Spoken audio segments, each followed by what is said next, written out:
Soldier for God's army. Say hello, give this man his lay, and wave bon voyage.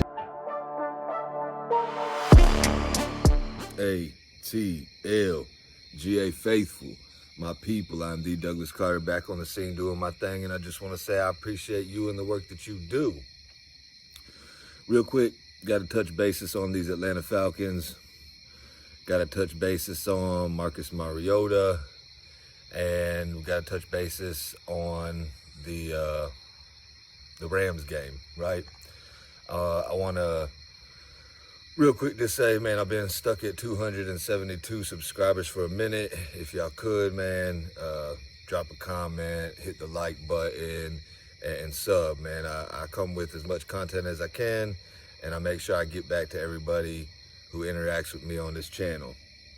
So I'm ready to say bon voyage to Marcus Mariota and let him ride the pine, even though it's not pine, you know, it's metal, but whatever it is, the bench is what it is. And everybody's talking about it. I mean, a lot of fans want to go ahead and put Ritter in. There's a small percentage of fans that want to keep riding with Mariota. Shout out to Smitty Smith Sports Machine. Y'all know about him, check him out. And shout out to Big Low Country. Now Smitty, he's saying let Mariota maybe start one more game, and that's probably going to be the case. I don't see Arthur Smith pulling the cord on this, because just in these last two games, it's kind of been proven that when he should do something, he doesn't do it. Like go for fourth down against the Aints, he didn't do it, right?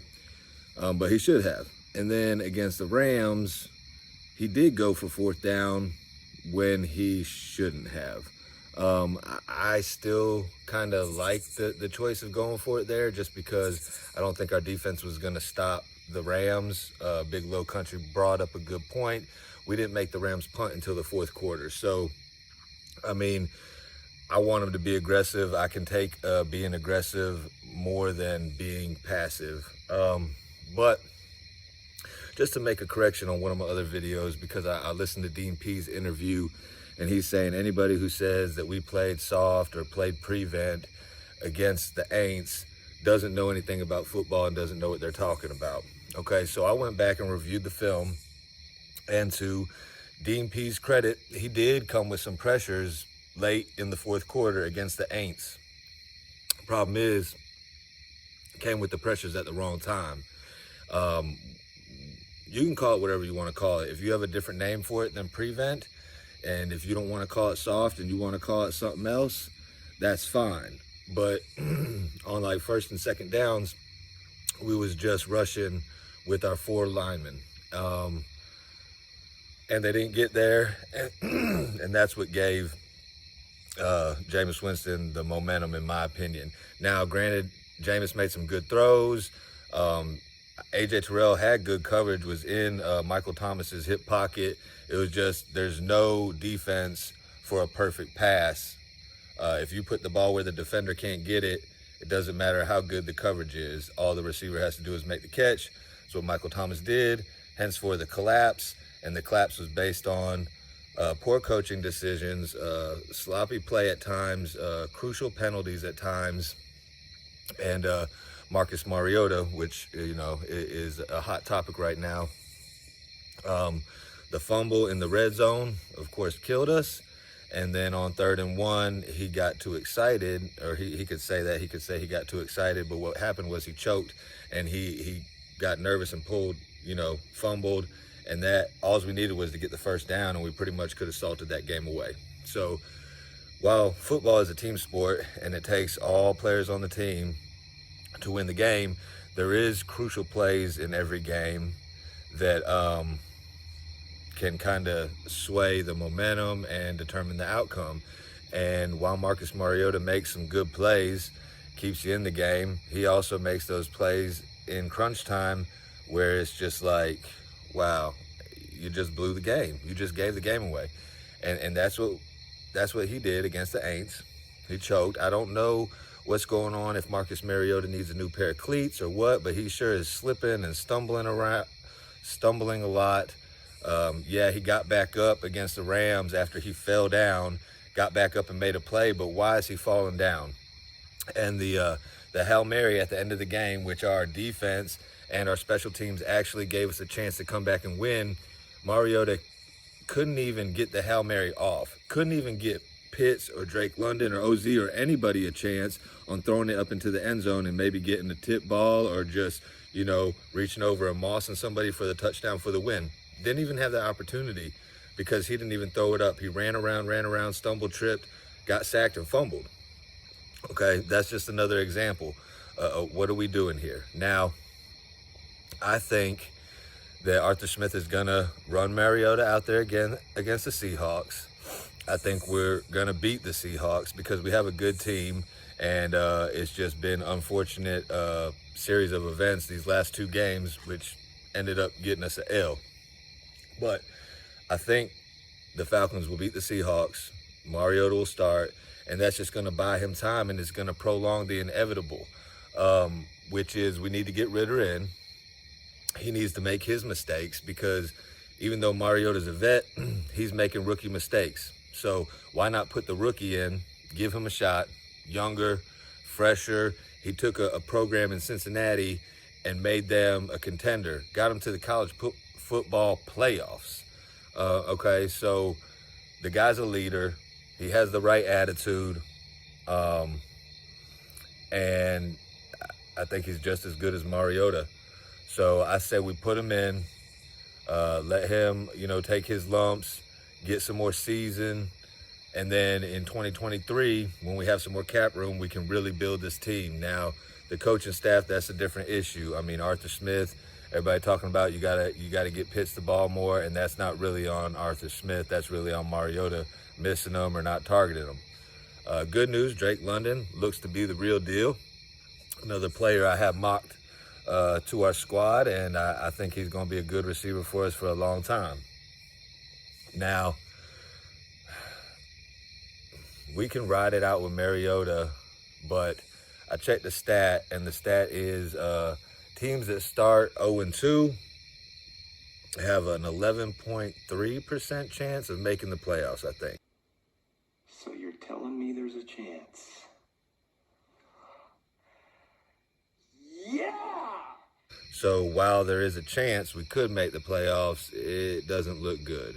So why not let this group get used to Desmond Ritter? Because what Mariota's been doing is what he's always done, and that's why he's a backup. He'll get another starting chance, and then he'll prove why he's a backup because he doesn't make the plays in clutch time. Sorry about that glare. Keeps catching me, and y'all probably hear the locusts and crickets and stuff in the background, but y'all bear with me. Anyway, just wanted to touch base on a couple of those topics we discussed. The game against the Aints, one extreme to the other. We had the lead and we blew the lead. Then against the Rams, we were just getting pretty much smashed, but our team didn't give up and they made some plays. Shout out to number 44, Troy Anderson. That was a big block punt. Lorenzo Carter takes it to the house. Michael Walker gets an interception. Casey Hayward gets an interception. I mean, there was good plays. We didn't really get to Stafford and get any sacks, but, I mean, we had the game in our grasp. We could have did something. Possibly could have won, possibly could have lost, but we won't know because Mariota's stumbling over his own 2 feet. And it's just, there was some sloppy plays in that game too. Bad timing on penalties, bad decisions, flukes happen. Cordell Patterson, that ball bobbled off of him, bobbled off of his helmet, and they got an interception right before halftime, which really hurt. Now, part of that's on CP. You got to grab that ball, but part of that's on Marcus Mariota. He didn't put any touch on the pass, and it's like a little outlet pass, a little almost like a screen pass. You got to put a little touch, give CP a easy reception so he can catch it and keep moving. you know what I'm saying, and pick up that yak. But he kind of threw like a little bullet, zipped it off his helmet. Hey, sometimes that's how it goes. But he overthrew Drake London a couple times. He just seems to throw it high. Like he had Brian Edwards. If he puts that ball down, that's a touchdown right there. But he threw it too high, and Ramsey picked it. I mean, it's just poor decision making in crunch time. That's what it boils down to, y'all. I don't want to waste any more time. I represent the Atlanta Falcons to the fullest everywhere I go. That's who I am. And I'm just giving y'all my opinion, how I see it. Y'all could differ with it. That's cool. Tell me why you think I'm wrong. Tell me, you know, why we need to ride with Mariota and why Ritter needs to sit on the bench, and justify some of the coaching decisions. And granted, it is easier, you know what I'm saying, to look at it in hindsight, you know what I'm saying, like after it's already done, and say, oh, you should have did this. If the stuff works out, nobody says anything about it. Like on 92.9 The Game, they said, you know, if we won the 2 games, then Pitt's not getting targeted isn't that big a deal. But since we've lost the first 2 games in extraordinary, disappointing, depressing, pathetic fashion, in my opinion, now it's a problem, because why isn't Pitts getting the ball thrown to him? It's because Mariota looks for a read. If it's not there, he scrambles around and runs, and then, you know, he just throws it wherever and hopes for the best. And we do have some playmakers, so sometimes good things happen, but in crunch time, bad things happen. And that's a reflection of our leader at this point in time, which is Marcus Mariota. I think he's a great guy. I wish him all the best. You know what I'm saying? I don't wish harm or anything like that on anybody. I just don't think he's the quarterback for this team. I think he's a backup quarterback in this league. Anyway, y'all let me know what y'all think. End this video like I end all my videos. Thank God works. I hope you have a blessed rest of your night or day. 1.